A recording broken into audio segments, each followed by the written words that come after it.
for us to revisit again. So when you see recording, you'll find. All right. So now this is what we are going to you will gain from, and you'll be learning some very vital things. And I want you to be open-minded. And when you attend the 2 days, you'll be given a certificate of gain some knowledge as regards AI and cybersecurity. Now, what will you gain? Safe digital practices, AI in cybersecurity. That ML means machine language. You will understand how AI works. Behind AI, it looks as if it's something that is very, very I'll show you today that you will understand what AI is all about. You get it? So we'll talk about the incident response mindset. Then, you know what? Get a certificate. Please endeavor to attend for the 2 days. And those get the recording before they join us again tomorrow. So what are the hands-on exercises and demos, question and answers of resources, and we'll have a community update. Okay? Do I have any question from anybody? Now, this is what we have as the agenda for today. The agenda is, what will it cover in this bootcamp? The foundation and threats, the core security.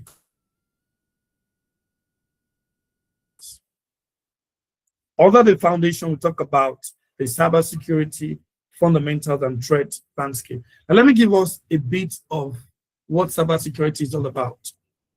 You've been hearing it, when you hear the word cyber, it's talking about online, meaning another word you can call cybersecurity is online security, online protection. Okay? Now, the world of internet is not like this open space. All right? So it is a see that when you are in this open space, anybody can connect to it. That is why when you're looking at some drawings about internet, they show the cloud. Actually, it's not that you have to plug something to the cloud before you can get connected.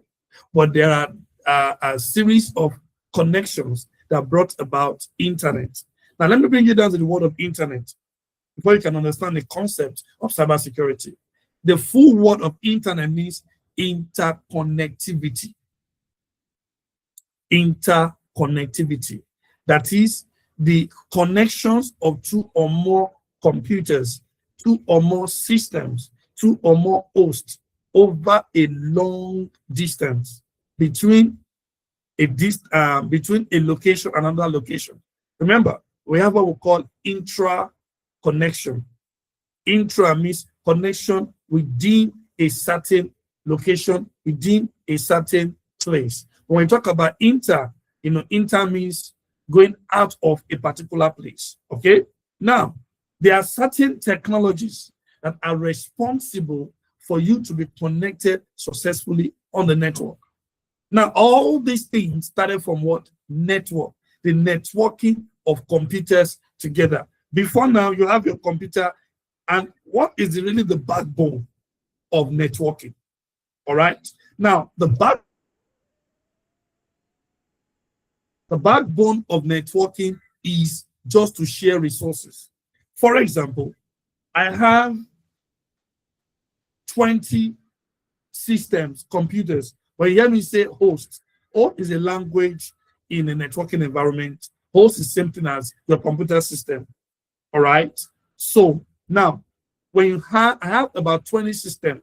Right now in my house, I have about 3 systems. One is Windows, one is an Apple product. Do I need to buy 3 printers for my 3 systems? I have a desktop. Okay. Do I need to buy 3 printers for my 3 systems? That's a pure waste of resources. Oh, somebody's coming in. Give me a second. Hello, if you're just coming in, can you just mute yourself? All right. Okay. So now, like I was saying, so the reason for networking is for you to share resources.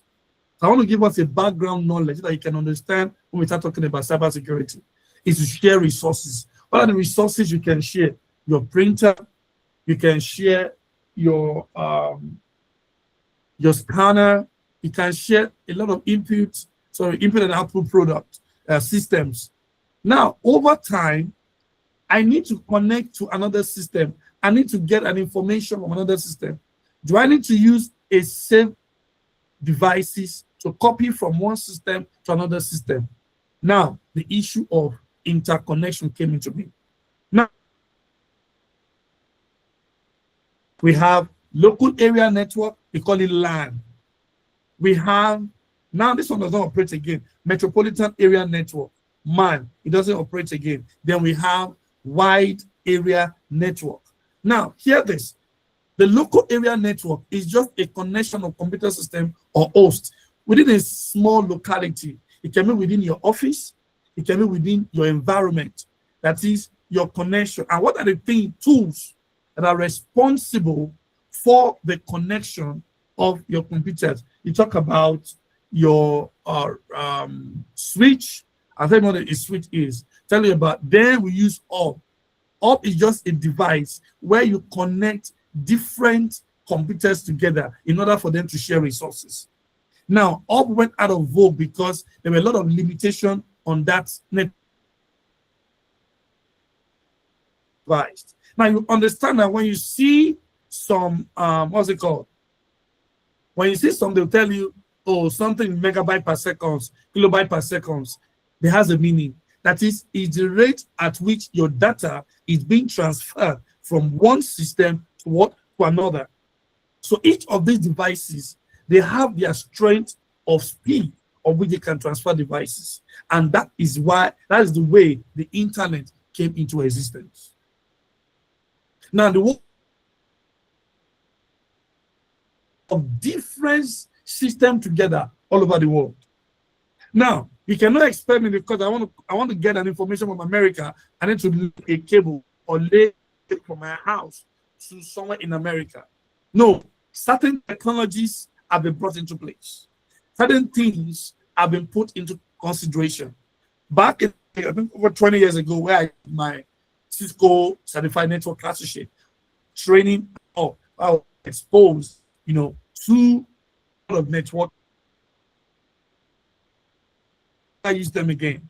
Now, when you hear the word router in those days, the router is a device that connects different locations together to the internet. Okay, but this day you can say, well, I bought a router, but that's not the way it is. The router is an heavy network equipment that is being used to connect devices, between two different locations. It can be geographical location, it can be different continents, via either a satellite or either what we call a fiber cable that goes to the sea. Does anybody have any question? Please, I don't want you to be listening to me alone. I want a feedback and a response. You can unmute yourself. I want to get a feedback. If you don't, I'll call names. No question. No question, right? Okay.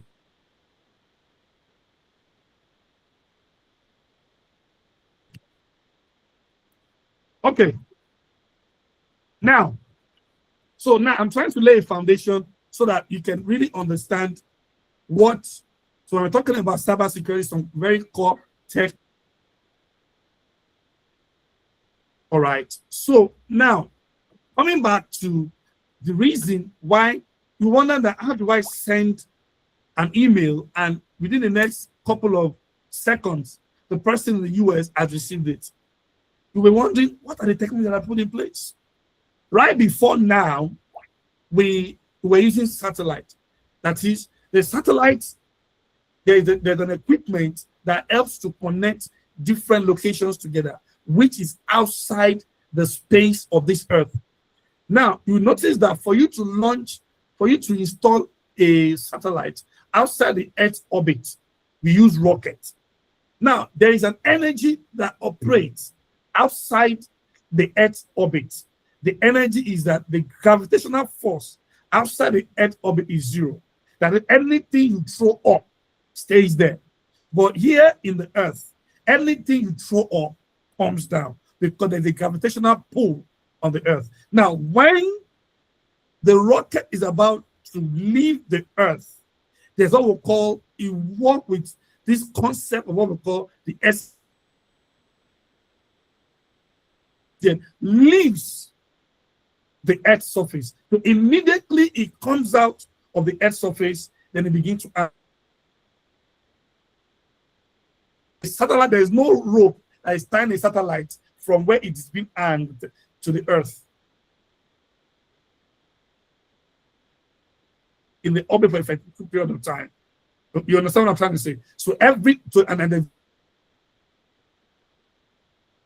satellite. Now, the issue of the fiber optics is a cable that has been laid another way, but it's been laid to the sea from a very long distance between the world of internet. It's a very wide world where a lot of things, I know something now, and it's an open source. Internet is an open space. That is that when you're seeing any diagram online or trying to talk about tech, if anybody that is a tech person here, you will see that they use cloud. All right? They use cloud to represent internet. Okay?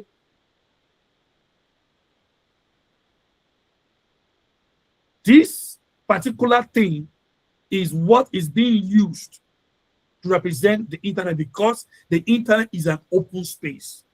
That is, anything can go in there. Anything can happen there. Now, in this internet, there. All right?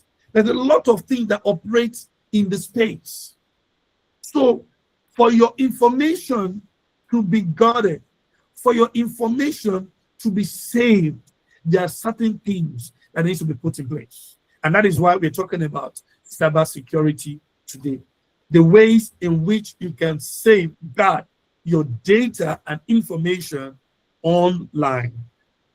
All right? So what the foundation and threats, what are the threats that has been prone to the online? We'll talk about the cybersecurity fundamentals and threat landscape. I just explained a little bit of that. The attack types, the phishing, the malware, the ransomware, the social engineering, the core security concept, networking basis for security, security controls. What is cybersecurity? What is cybersecurity? Cybersecurity is simply protecting your systems, protecting your networks and data from attacks.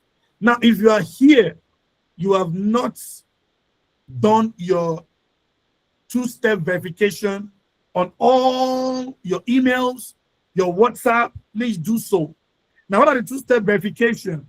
The reason is that in case many times some people have been the victim of WhatsApp hijacked, because WhatsApp is an end-to-end encryption, which between that end-to-end, that's what they told us, but there can be a breach. Somebody can clone your information, can clone your number. So the reason for that two-step verification, so in case one step has been hijacked, you can use the other step to recover your information, to recover your email. There was a time for about 5 to 10 years, I lost one of my Yahoo account. Thank God that that particular aspect is not really very, they couldn't get access to my account. All right. But a lot of people, because they are not really aware about how attack operates online, they fall victim of it. And there's a reason for this bootcamp. Now, two things are the reason for this bootcamp is to give you an hint into the world of cybersecurity and AI. And also, anyone who wants to go deeper, we have a premium package that, okay, we don't want to give you a taste because it's very big. So that, you know, oh, I like this concept, I want to know more. Then we can talk about what you need to do, how you can be enrolled into our own tech school, okay? But the things that you need to know that can help you to safeguard your information online and your data. Now, cybersecurity is about what? Confidentiality, integrity, and what? Availability. You get to understand that. Now, which includes and technology working together to reduce risk. Now, this is the reason why a cybersecurity professional must be three things. That is, information about any organization or any environment must have these three concepts. We call it CIA. The information and the data of the environment where you are safeguarding must have these three keys. Must be confidential, there must be integrity. That is, data must be protected.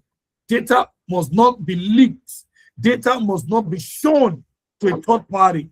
Now, the third one is availability. Whenever I need my data or information, I must be able to have access to them. Are we good? Now, why does it matter? It prevents data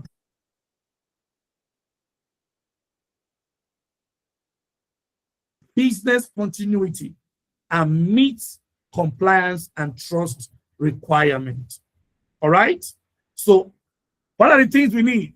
The people, the process, the technology, and what? The risk reduction. I hope you're learning something. Can I have a feedback?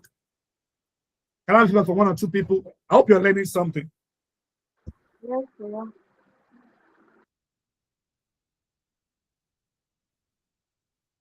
Hello? Somebody just spoke right now.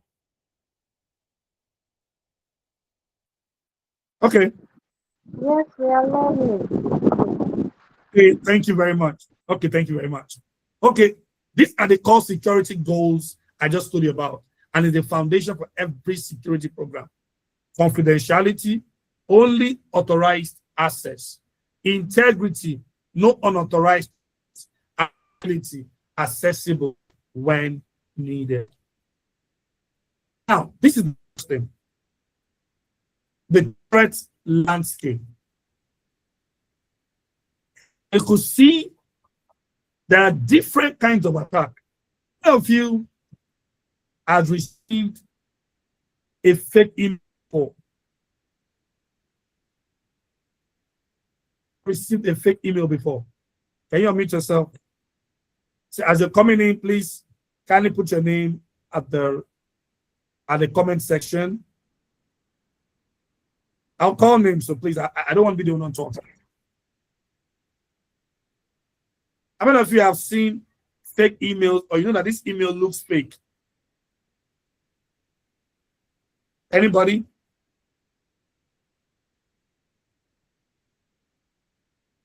I'm sure all of us have seen such, sir. Okay, fantastic. Thank you, sir. All right. Very, very shortly, we're going to watch a video that will be talking about some. Now, what are the common risks individual and organization faced that they face? The first one is phishing. You see, phishing is gotten from the word when you are fishing in the river. You know, you put is a hook. You put a bait on that hook. that is what the fish will see that will come towards the hook, unknown to the fish that it's a hook. Immediately it tries to feed on that food that is on the hook, then the hook will get the person, will get the fish. Now, and that's why we get this word fishing, but it's not. It's a way of trying to trick somebody to reveal the information, a confidential information. Okay, let me say, I'm calling from GTB, but I know someone will have had that kind of interaction. Oh, madam, you just use your card, and they said so and so happened. Oh, I'm calling from the bank that if you don't release the card details, that I can happen so and so. So if you are not aware, you're not knowledgeable enough about how these guys operate, you will simply review your card details and your PIN. And before you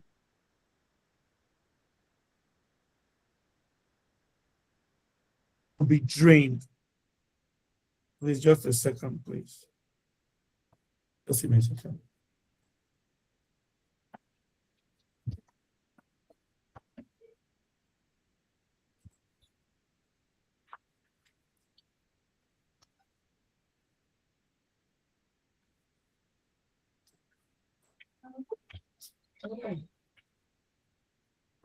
All right, so I just want to change this. There was a light outage. Okay, so now there are a lot of emails, and you can see someone that can send you. I believe you can see the screenshot I have here. These are the red flags. So any emails that you are not sure of the source, please do not click any link. Now I'm going to show you how you can identify the website that are safe and the ones that are not safe. All right. So anytime you are browsing any site, always check on your browser. If there is no symbol of a padlock, it shows that that site is not protected and your system is at risk. Two things can happen. If you click on that link, every information about your system or your network will be revealed to a third party who is an hacker that is trying to gain access into your network or system. So, and there's some other aspects which we talk about the malware and ransomware attacks. The malware is kind of introducing, like a virus into your system, that can hold you and the system could not work again. There's a way they can do it. The ransomware also is from that word that, when somebody is being kidnapped and they're asking for ransom, your system or your network can be hijacked. And once it's hijacked, you cannot do anything on it until you pay a certain amount to the people who did that. Without that, you may not have access to your information again. Now, what are the threat landscape? We talk about the insider threat and accidental leaks, insecure Wi-Fi, and man-in-the-middle attacks, cloud misconfiguration and exposed data, AI-powered scam, deep fake automated phishing, like what we are seeing here. Now, how attack happen?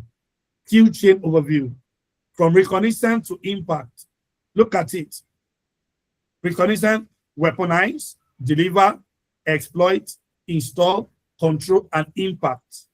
Have this at the back of your mind that once you can understand the concept of how this threat goes through, then you can be able to not only protect your host or computer system online, you can also protect your network. Now, let me give you a concept of an airplane. The cloud is an open space. You cannot just jump and try to fly. You are exposed. Anything can hit you. But the plane is an enclosed body that moves through the cloud, being guarded by pilots. So you that are connected online, you must also be guarded against threats that may want to come to take over your systems. Now, what is the key takeaway here? Security is strongest when we stop attackers early. The moment you identify them, that is why on your system you must have very active antivirus. And there's some antivirus that has some of these resources embedded in them, and they can detect hackers, they can detect phishing, they can detect malwares, they can detect ransomware. Okay, so those things will protect not only your system, will protect your network. Now, peradventure, maybe or maybe not, your system was hijacked and it was destroyed, and there's no way you can get access to the network or to the information. We encourage having a backup. Have this at the back of your mind. Always back up your information. You can back up on a hard drive. You can back up in the cloud. Even the cloud itself needs to be protected against these hackers. Authentication. You could have had this word, authentication, talking about password and multi-factor authentication. I talked about two-step verification. It's the same thing as multi-factor authentication. Now, we've been told that your password range should be between either 8 word length or 16. Now, because there are some softwares used by some hackers that can crack a 8-word password or even 16 words. Now, you make your password be very difficult to guess by the mixture of what alphanumeric and symbol mixed together with your password. Make your password to be difficult to access or to what? To review. Another thing is avoid password reuse across accounts. That is, do not let your password on all your accounts to be the same. Once one account is attacked, there's every possibility that all other accounts will be attacked. Use a password manager. Enable multi-factor authentication that have been said over and over. Prefer authenticator apps. Authenticator apps are the one that you install on your system or your phone that gives you the code, all right? Like an hardware keys. Okay. The next one is social engineering. I'm going to have us watch a video skit, and we see what we talk about. Humans. Okay, let me go back to the first video I promised to play. Hold on a second. I think I played that video. Hold on.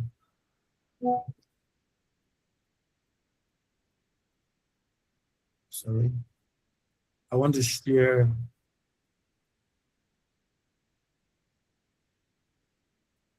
I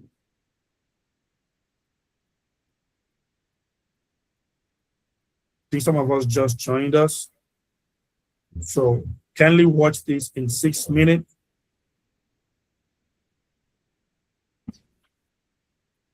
Update her credit card PIN Can in we the all next see it? 24 hours as a security measure.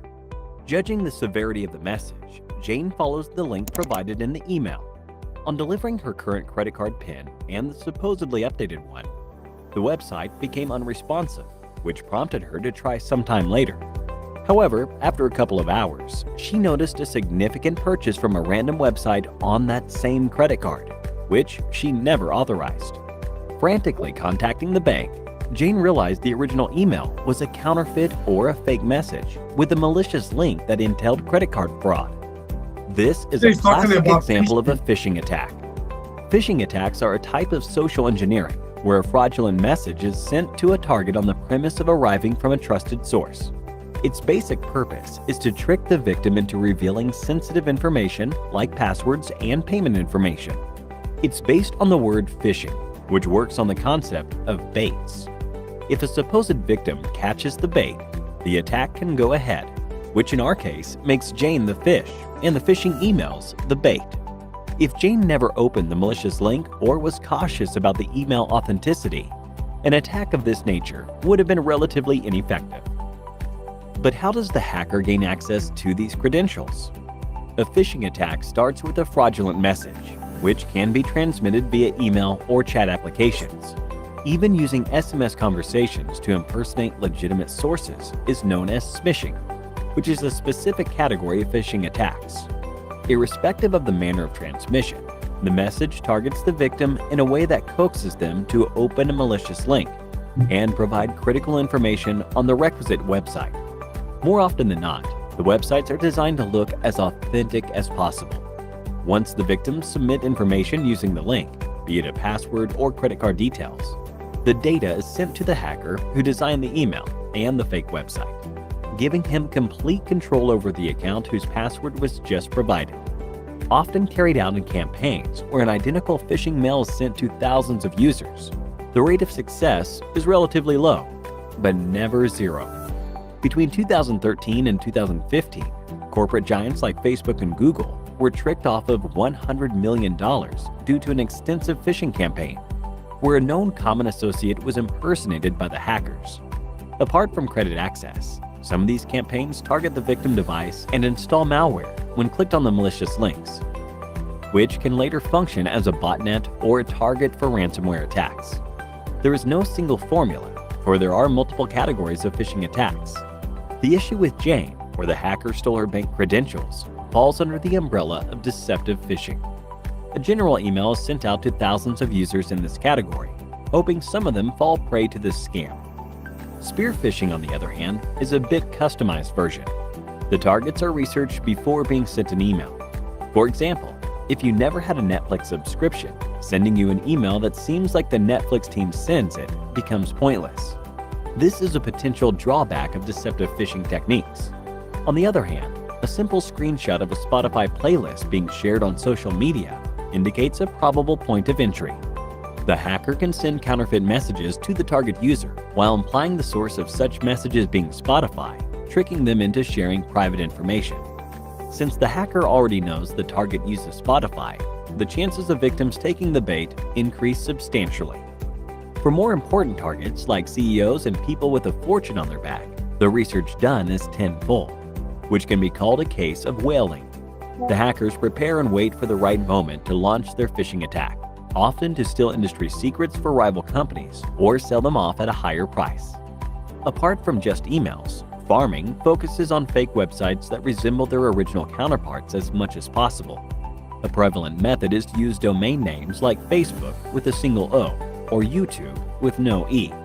These are mistakes that people make when typing the full URL in the browser, leading them straight to a counterfeit web page, which can fool them into submitting private data.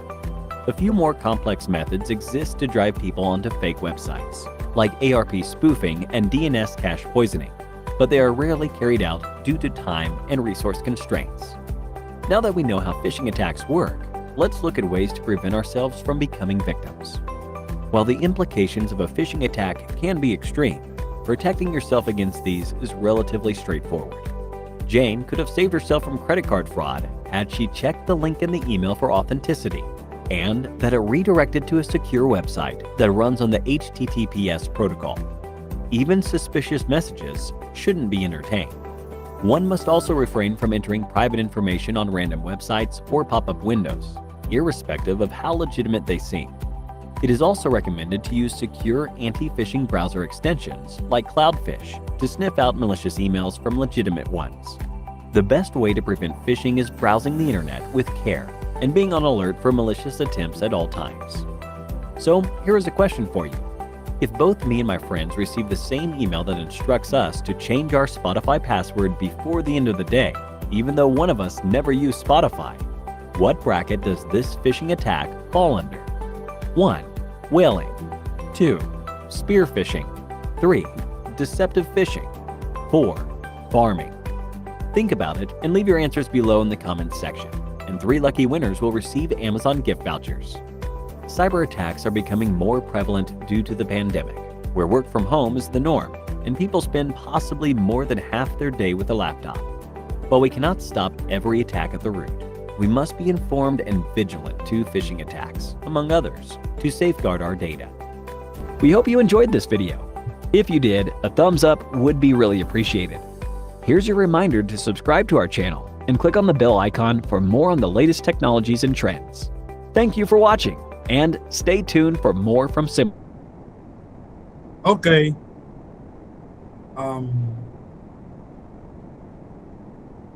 Back from that short video. So, can anybody just say something? What you learned so far before I continue? I want to.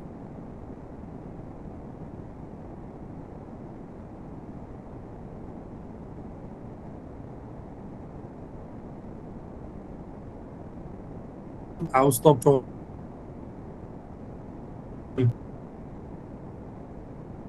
What have you been able to pick either from the video, from what I said so far?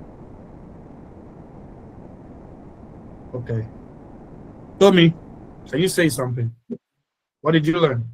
Oh, Abi, Mr. Talabi, do you want to say something before I call on Tommy? Yeah, yeah. I learned Okay. that anytime we want to search a website, we should be very, very sure of the spelling of the website. So in order for us not to go to another website and in order for us not to be directed to another website, which will actually cause an harm to our account or what we're about to type in. And are we I'll say the other things later, but I think that is what comes to my head just now. Okay. Let me just do a little bit of correction. When you're browsing any website, always look out for a padlock symbol in the website world. We call it SSL, security layer. Needs to have what we call SSL, and they're in different ranges. That is securing your info, secure your information. Certain details will be asked from you. So, should in case that website becomes a hacker's site, it can be traced to who did that. Okay. So, but most people are even smarter these days. They will even get the SSL and change the narrative inside the website. So you must be very, very sure of the source of the site. All right. So when you open your, we can do that right now. Open a browser, try to type www.yahoo.com, www.google.com. Look at the address browser. I can show you before we're done, and tell me what you know, observe. All right. There are certain things you begin to see. Now, I also introduced a little bit something to you just for your information, for you to know. I know you've heard about domain name.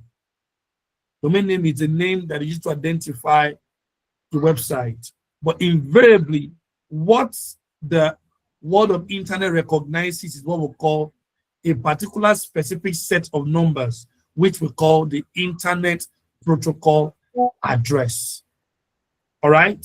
IP address. You'll have been hearing that when you're browsing your internet, you'll be seeing maybe 192.168.10 or something.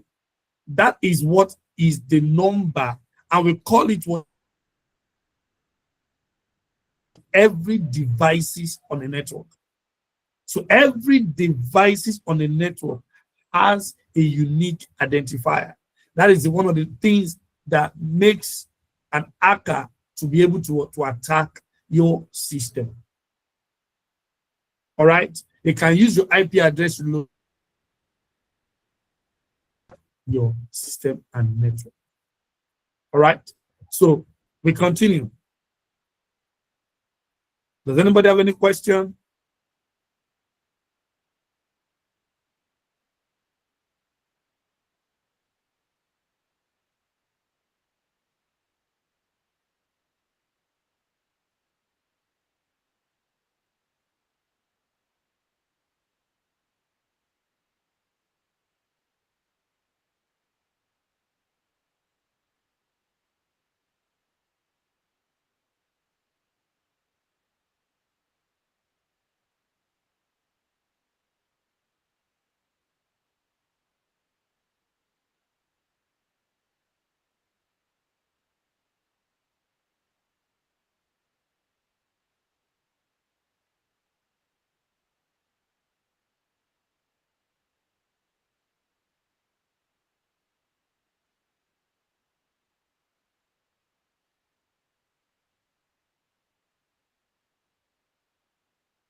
Oh, sorry. I didn't even know that my slide was off.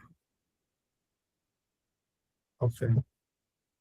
All right. So sorry. I didn't know my slide was off. Okay. I'm trying to share something right now. Now see this. Watch this very closely and pay very good Hackers to try attention. to hack me and show me where my vulnerabilities are. And now I'm going to meet them in Las Vegas for DEF CON, the biggest hacker convention of the year. They're going to hack me using social engineering, which is essentially hacking without any code. They just use a phone and an internet connection. Do you want to do a Please sample pay phishing call? attention, What's please. phishing? Phishing is voice solicitation, and basically what you do is you use the phone to extract information or data points that can be. Who are you going to call? Maybe I'll call your cell phone provider and Okay. see if I can get them to give me your email address. I bet they're good. I bet they have my back. But yeah, go for it. I'm gonna spoof from your number, so it's gonna look like it's calling from you. Okay. Hi, I'm so sorry. Can you hear me okay? My baby, I'm sorry. my husband's like, we're about to apply for a loan and we just had a baby and he's like, get this done by today. So I'm so sorry. I can't call you back. I'm trying to log into our account for uses information and I can't remember what email address we used to log the account. The baby's crying and can you help me? Awesome. In just 30 At seconds, gmail.com. Jessica gets access to my personal email address. Now, if I needed to add our older daughter on our account so she could call in and make changes, how would I need to go about doing that? You would have to send me a secure PIN through a text message? Yeah, well, the thing is, I don't think I'll be able to receive a text message if I'm on the phone. Oh, I'm not on there either? So I thought when we got married, he added me to the account. Jess uses my girlfriend's name and a fake social security personal access to my account. Wait, I'm sorry, so there's no password on my account right now? Can I set that up? She even gets the support person to change my password. Thank you so much for your help today. So she just basically blocked me out of my own account. I'll get her fed after this. All right, thank you. Holy shit. So they access to my entire cell phone account. You're gonna have to go on and change your password now because it's Jess, my name. And all it took was a crying baby and a phone call. Yeah. All right. I guess that's. Anybody have anything to say? We're going to call it a day. We're going to meet tomorrow. So what can you say about today's class?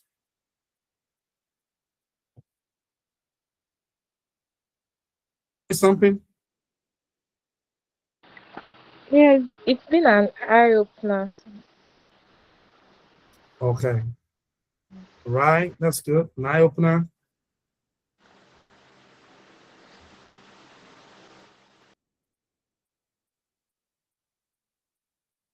Okay.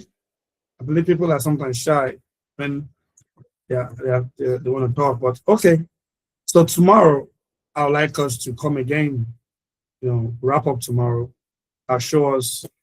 Today we just talked about cybersecurity, talk about the world of computing and everything. Thank you, sir. So tomorrow, just lay the foundation a little bit deeper, talk about AI, linking AI and cybersecurity together. I guess you'll be excited. So research people who have not joined, we feel this is okay. You can let people know. You can get access to the recordings and voila, we meet again tomorrow. So have a beautiful night. See you again tomorrow. Thank you.